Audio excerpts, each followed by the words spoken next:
Morning. ముఖ్యంగా మనము ఆంధ్రప్రదేశ్లో సజ్జల రామకృష్ణారెడ్డి అనే వ్యక్తి ప్రెస్ మీట్ గురించి మాట్లాడబోతున్నాం. ఎందుకంటే వల్లభనేని వంశీ ఎన్ని వందల కోట్లను ఫ్రాడ్ చేశాడు, అదేవిధంగా టీడీపీ కార్యాలయం మీద దాడి, ఆ కేసులో ఒక 2-3 కేసులు తీవ్రమైనటిగా సెక్షన్స్ బయటికి రాకుండా అట్రాసిటీ కేసు, రకరకాల కేసులు పెట్టి హైదరాబాద్లో అరెస్ట్ చేయడం జరిగింది. దీని మీద సజ్జల, ఇంకొక ఆయన ఉంటాడు రాంబాబు, సంబరాల రాంబాబు, అదేవిధంగా సంబరాల రాంబాబు అంటే మాజీ మంత్రి గారు రాంబాబు, ఆయన ఇంకా కొంతమంది వ్యక్తులు సజ్జల ప్రెస్ మీట్ పెట్టారు. సజ్జల ఏం చెప్తున్నాడంటే, ఒక ఓన్ చేసుకున్నది పార్టీ వైఎస్ఆర్ గారు ఓన్ చేసుకొని జగన్మోహన్ రెడ్డి ముఖ్యమంత్రి అయ్యాడు, మేము తలుచుకుంటే ఏమైనా చేయగలుగుతాం అని చెప్పుకుంటూ చంద్రబాబు నాయుడు ఆలోచన చేయాలని రకరకాలైనటువంటి ప్రెస్ మీట్ చెప్పడం జరిగింది. అయ్యా సజ్జల గారు, మీరు ఒక సాధారణ జర్నలిస్టులు ఉండి సమాజానికి మంచి చేయవలసినటువంటి మీరు, నీ కొడుకు అందరూ కూడా రాష్ట్రాన్ని దోచుకుతిన్నది వాస్తవం కాదని మేము అడుగుతాము. ఎందుకంటే నీకంటే వయసులో చిన్నవాడైనటువంటి జగన్మోహన్ రెడ్డి సలహాలు, ప్రభుత్వ సలహాదారులుగా ఉంటూ అరాచకాన్ని సృష్టించడం, అదేవిధంగా మైన్ని ఎలా దోచుకోవడం, ఇసుకని ఎలా దోచుకోవడం, సిమెంట్ కంపెనీస్ను ఎలా నాశనం చేయడం, అదేవిధంగా కంపెనీలు రాకుండా మీరు బెదిరించడం, పోర్ట్లను గుంజుకోవడం, ఇవన్నీ చేస్తుంటే కళ్ళు మూసుకున్నావా అని మేము అడుగుతున్నాం. పోర్ట్లలో కిడ్నాప్ చేసి మీ ఉన్నటువంటి పెద్దిరెడ్డి గారు కానీ మీరు ఉన్నటువంటి వాళ్ళందరినీ ఫస్ట్ అరెస్ట్ చేయాల్సింది జగన్మోహన్ రెడ్డిని. ఈ శాఖ సినిమాలో చెప్పినట్టు జగన్మోహన్ రెడ్డి వీళ్ళందరితోటి ఆడించారు. ఆట ఆడేటప్పుడు ఏ దాన్ని కూడా వైలేషన్, మద్యం కానీ, మైన్ కానీ, ఇసుక కానీ, ఇవన్నీ పరదాలు కట్టుకొని 3 రాజధానులు చేసినప్పుడు నువ్వు ఏమాత్రం సలహాలు చెప్పలేదు. నువ్వు లక్షల్లో జీతం తీసుకుంటావు, ప్రభుత్వానికి సలహాదారుడుగా, సీఎంకి సలహాదారుడుగా ఉంటూ మొత్తం చక్రం తిప్పావు. నువ్వు కూడా జైలుకు పోతావు కంపల్సరీ. ఎందుకు పోతావు అంటే, నీవు ఒక సాధారణ జర్నలిస్ట్గా ఉండి నువ్వు అంత పదవి ఇచ్చాడంటే నీ క్రిమినల్ మెంటాలిటీ ఉంది కాబట్టి జగన్మోహన్ రెడ్డి నీకు అంత మంచి పదవి ఇచ్చాడు. ఇచ్చిన దానికి ప్రజాసేవ కోసం చేయవలసినటువంటి నీవు ప్రతి వాళ్ళను కూడా ఇబ్బందులు పాలు చేసావు. ఉద్యోగుల సంఘాలను, అదేవిధంగా రకరకాల వ్యక్తులను అందరినీ కూడా ఇబ్బంది పెట్టావు. రాజధాని అనేటువంటిది ఒకే రాజధాని అని సిబిఎన్ గారు అప్పటి ప్రధానమంత్రి, ఇప్పటి ప్రధానమంత్రి వాళ్ళు అక్కడ ఫౌండేషన్ ఇస్తే మీరు చేసింది ఏది? విశాఖపట్నంలో ఉన్నటువంటి స్టీల్ ప్లాంట్ను, అదేవిధంగా దానికి కావలసినటువంటి సదుపాయాలను తాకట్టు పెట్టి అమ్మే ప్రయత్నం చేశారు. గంగవరం అమ్మారు. ఇప్పుడు మీకు దమ్ము ధైర్యం ఉంటే జమ్మలమడుగు స్టీల్ ప్లాంట్ జేఎస్డబ్ల్యూ ఎందుకు చేయలేదని అడగండి. చంద్రబాబు నాయుడిని నిలబెట్టండి. అది అడగరు. మీరు ఎందుకు అడగరు అంటే మీరే అదంతా చేశారు కాబట్టి. ఇంకా పోలవరం ఎందుకు అయిపోలేదు దాన్ని ఎక్స్ప్లెయిన్ చేయండి. పోలవరంలో జరిగే విషయాలు, ప్రాబ్లమ్స్, కష్టాలు, నష్టాలు మేము ఎందుకు చేయలేకపోయినాం చెప్పండి. అమరావతిలో ఆ పిచ్చిముండా కొడుకులతోటి, ఆ సినీ యాక్టర్లతోటి మీటింగ్ పెట్టినటువంటి జగన్మోహన్ రెడ్డి పక్కనే రైతులు ధర్నాలు చేస్తూ ఆడవాళ్ళను చేస్తుంటే మీరు ఏం చేసినప్పుడు ఏం చేసావు నువ్వు అని నేను అడుగుతా ఉన్నాం. మీరు జైలు పోవడం తప్పదు. క్రిమినల్ మెంటాలిటీతో ఉన్నటువంటి ప్రభుత్వాలను తీసుకొచ్చినటువంటి ప్రజలు నమ్మలేదు. నమ్మించే ప్రయత్నంలో జగన్మోహన్ రెడ్డి గారు నెత్తి మీద చేయబెట్టి అవ్వా తాత అని చెప్పి మేము చెప్తానే ఉన్నాం. 2014 నుంచి కూడా నీవు ఈయన వల్ల నష్టాలు వస్తాయని అది మేము అనుభవించాం కాబట్టి చెప్తూ ఉంటే ప్రజలు ఎవరు నమ్మలేదు. ఆ యొక్క పాలనను రాజశేఖర రెడ్డికి, జగన్మోహన్ రెడ్డికి ఆస్మాన్ ఫరక్ ఉంది. ఆకాశము భూమి అంత తేడా ఉంది. జగన్మోహన్ రెడ్డి సొంత తల్లి మీదనే కేసు ఫైల్ చేసి ఇచ్చినటువంటి ఆస్తులను కూడా గుంజుకోవడం జరిగింది. అది ఈయన సంపాదించిన ఆస్తి కాదు, రాజశేఖర రెడ్డి గారి ఆస్తి.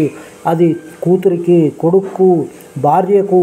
ఇదంతా చూస్తే డబ్బు పిచ్చి తప్ప వేరేది లేదు అని జగన్మోహన్ వీళ్ళందరినీ కూడా వినియోగించుకొని డబ్బులు సంపాదించి విదేశాల్లో పెట్టుకొని అనే అంశం ఉంది.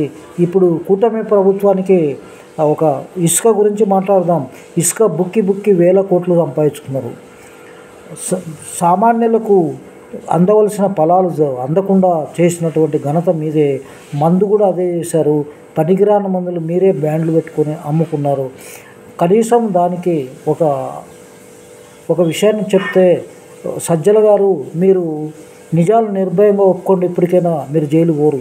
నిజాన్ని నిర్భయంగా ఒప్పుకోకపోతే కంపల్సరీగా జైలు పోతారు.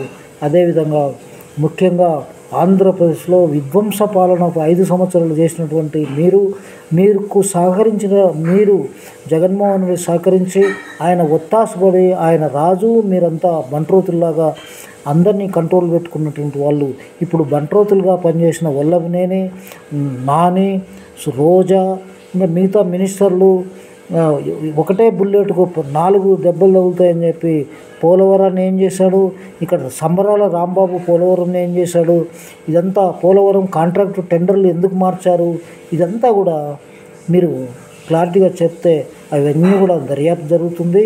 కాబట్టి సజ్జల గారు ఇప్పటికైనా జ్ఞానోదయం కాండి, మీరు చేసిన తప్పులను ఒప్పుకోండి. జగన్మోహన్ రెడ్డిని మీరు సపోర్ట్ చేస్తూ పోతే మీరు జైలు పోతారు. సపోర్ట్ కాదు, సద్విమర్శలు చేయాలి. టీడీపీ కూటమి ప్రభుత్వం చేసేటువంటి దాని మీద ప్రెస్ మీట్ పెట్టండి. వల్లభనేనికి, ఎల్లయ్యకు, పుల్లయ్యకు మేము సపోర్ట్ అని చెప్తే నువ్వు జైలు పోతావు. నువ్వే అరాచకాలు సృష్టించింది నీవే. టీడీపీ కార్యాలయాలను ధ్వంసం చేయమని చెప్పింది. ఎవడన్నా ప్రభుత్వంలో ఉండే బుద్ధి లేనోడు ఎవడైనా, ఒక ముఖ్యమంత్రిగా ఉన్నటువంటి వాడు టీడీపీ కార్యాలయాలను ధ్వంసం చేయమని చెప్పడం అనేది, అందుకే వాళ్ళు పోతున్నారు. మీ పేరు కూడా వస్తుంది. అదేవిధంగా 17A అనేటువంటిది లేకుండా ఒక మాజీ సీఎంను అరెస్ట్ చేయించిన ఘనత కూడా మీరుంది. ఇదంతా ఫ్యాక్షన్ రాజకీయాలు. ఫ్యాక్షన్ అని అనుకోలేదు ప్రజలు. ఇక్కడ నుంచి హిందూపూర్ నుంచి వదులుకుంటే ఇచ్చాపురం వరకు మీకు ఓట్లు గుద్దితే అన్ని ఎమ్మెల్యేలు అయ్యి మీరు చేసింది ఏంటి? మీరు దాచుకున్నారు తప్ప వేరే ఏం చేశారు ప్రజలకని మేము అడుగుతున్నాం. అదే విషయాన్ని మీరు ఆయన తినడా నేను తిననా నేనెందుకు అంటే దానికి కూడా లిమిటేషన్స్ ఉంటాయి. లిమిట్ మించి తింటేనే అవాంతి అవుతుంది. కాబట్టి మీరు లిమిట్ మించి తిన్నారు, ప్రజలకు సేవ చేయలేదు, ప్రజలను దోచుకున్నారు. ప్రతి రక్తబొడ్డు మీలలో ఉంది. వైఎస్ఆర్సీపీ అంటే ఏవగింపు వచ్చే పరిస్థితి వచ్చింది. అన్ని సీట్లకు 11 సీట్లకు మీరు పరిమితం అయ్యారంటేనే ప్రజలకు అర్థమవుతుంది. ఇప్పుడు కూడా ప్రజల్లో కనువిప్పు వచ్చింది. మీలాంటి వాళ్ళను ఎప్పటికీ వైఎస్ఆర్సీపీని అధికారంలోకి రావద్దనే ఉద్దేశంతో ప్రజలు పనిచేస్తున్నారు. సొంత చెల్లెలు పనిచేస్తున్నారు 2. అదేవిధంగా సొంత తల్లి కూడా ఓటేయద్దని చెప్పింది. మీరు ఎక్కడి నుంచి గెలుస్తారు? వినియోగించుకొని యూజ్ అండ్ త్రో. షర్మిలతోటి పాదయాత్ర చేయించుకొని 16 నెలలు జైల్లో ఉంటే ఆమె పాదయాత్ర చేస్తే ఆమెకు ₹1 ఇయ్యను అంటావు. అదేవిధంగా ఇచ్చినటువంటి తండ్రి ఇచ్చినంటే ఆస్తిని కూడా నువ్వు గుంజే ప్రయత్నం. లా ట్రిబ్యునల్లో కోర్టులో కేసు ఫైల్ చేస్తావు. నేను గిఫ్ట్ ఇచ్చాను కాబట్టి నేను వెనక్కి తీసుకుంటున్నాను, నేను బతకలేకున్నాను, నా భార్యకు నా పిల్లలకు తిండి లేదనే అంశం రాసుకొని నువ్వు కోర్టులో పిటిషన్ ఫైల్ చేసావు. ఇది కరెక్ట్ కాదు. గిఫ్ట్ ఇచ్చినప్పుడు దాంట్లో కొన్ని ఉంటాయి కండిషన్స్. నువ్వు బతకలేకపోతే, నీకు ఇల్నెస్ వచ్చి ఇబ్బందులు ఉంటే, రూపాయి లేనప్పుడు మాత్రమే గిఫ్ట్ రద్దు చేస్తారు తప్ప నీకేమైందా? వేల కోట్లు సంపాదించినావు, సొంత చిన్నాయన్నే ఏమో చేసి పడేసినావు. ఇదంతా ప్రజలందరికీ తెలిసిపోయింది. ఇంకా కూడా వాళ్ళని ప్రయత్నం చేస్తున్నావు. కోర్టుకు రావు, నువ్వేదో అతీత శక్తి అయినట్టు. నువ్వు అతీత శక్తి కాదు. సుప్రీంకోర్టులో పిటిషన్ వేశారు. సామాన్యుడైనా సీఎం అయినా ఎవరైనా అందరికీ సమానమైన రూల్ అని చెప్పడం జరిగింది. ఇప్పుడు రెగ్యులర్గా రోజువారీ విచారణ జరపమని చెప్పి ఆర్డర్ చేశారు. ఒక ఎంపీని కొట్టించి సొంత ఊరికి రాకుండా చేసిన ఘనత మీకే చెందుతుంది, మీ పార్టీకి. కాబట్టి సజ్జల గారు ఇప్పటికైనా జ్ఞానోదయం కండి. మీరు ప్రెస్ మీట్లో చెప్పవలసింది వల్లభనేనిని ఏదైతే వాళ్ళు సెక్షన్స్ పెట్టారో ఆ సెక్షన్స్ గురించి మాట్లాడండి. ఆయన తప్పు చేయలేదు, డబ్బులు తినలేదు, లంచాలు తీసుకోలేదు అని చెప్పి మీరు చెప్పండి. అదేవిధంగా టీడీపీ కార్యాలయాన్ని ధ్వంసం చేశారని చెప్పండి, చేయలేదని చెప్పండి. అదేవిధంగా కిడ్నాపులు చేసి విత్డ్రా చేయించారు కేసులు. అదేవిధంగా డాక్టర్లను మ్యానిపులేట్ చేశారు, ఎస్పీలను మ్యానిపులేట్ చేసి వాళ్ళతోటి పనికిరాని తప్పులను చేసి వాళ్ళు జైలు పోయేదానికి మీరే కారకులని, సజ్జల మీరే కారకులని నేను చెప్తాను. కానీ ఇప్పటికైనా జ్ఞానోదయం తెచ్చుకున్న సజ్జల గారు మీరు ఒక జర్నలిస్ట్గా జీవితాన్ని స్టార్ట్ చేసి అంత పైకి వెళ్ళారంటే మీరు క్రిమినల్ మచ్చ, కడప జిల్లాకే మచ్చ. ఇలాంటి వెధవలు చాలామంది కడప జిల్లాలో ఉండి రాష్ట్ర వ్యాప్తంగా మైండ్స్ను గుంజుకోవడం ఉన్నది.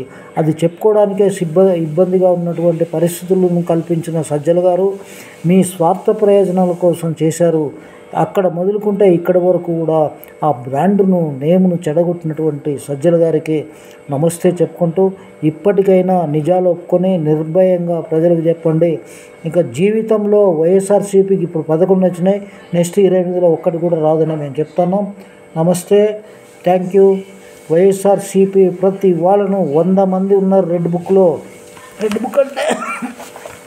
రెడ్ బుక్ అంటే ఇదే లోకేష్ గారు రెడ్ బుక్ను లో ఎవరైతే ఆయన ఇబ్బంది పెట్టారో, రాజ్యాంగం మీద ప్రమాణం చేసి మోసం చేసినటువంటి యువగలంలో ఆయన పాదయాత్ర చేస్తూ ఈ రెడ్ బుక్లో పోలీసు వాళ్ళు మొదలుకొని ఎవరెవరు మీకు ఒత్తాస పలుకుతారో అందరి పేర్లు రాసుకొని, వాళ్ళ ఫోన్ నెంబర్లు రాసుకొని ఒక్కొక్క యాక్షన్ తీసుకుంటున్నారు.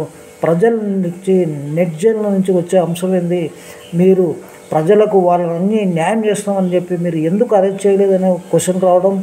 అదేవిధంగా నిన్న మొదలుపెట్టారు, ఫస్ట్ వికెట్ అయింది, ఫైనల్ వికెట్ జగన్మోహన్ రెడ్డి అంటే అంతవరకు పోదు.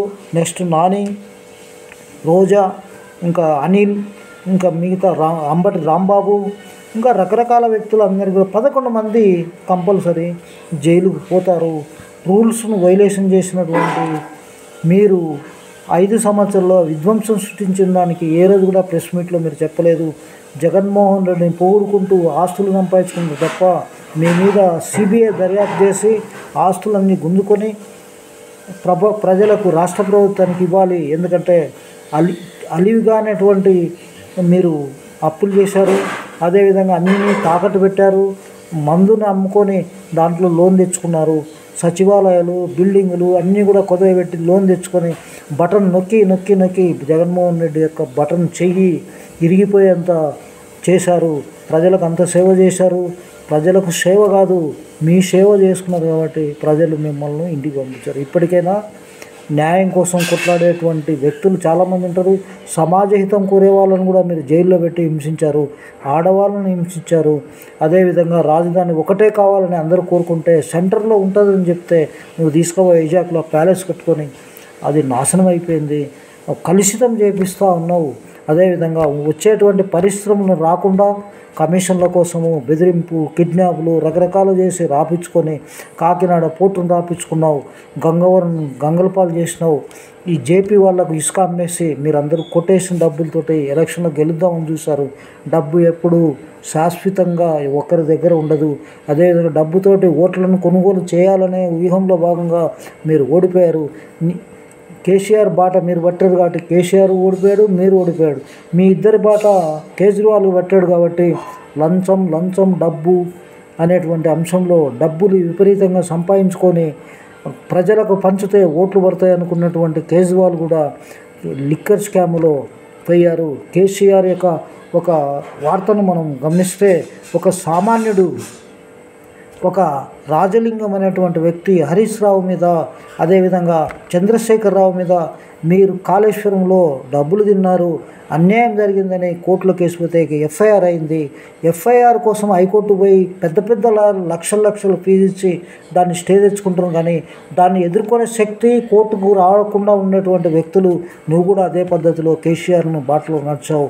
కేసీఆర్ కానీ మీరు కానీ రూల్ ఆఫ్ లాకు ఎవడైనా ఒకడే అనే అంశం చెప్పుకుంటూ సజ్జల గారు ఇప్పటికైనా జ్ఞానోదయమై అన్ని విషయాలు చెప్పాలని నేను కోరుకుంటున్నాను.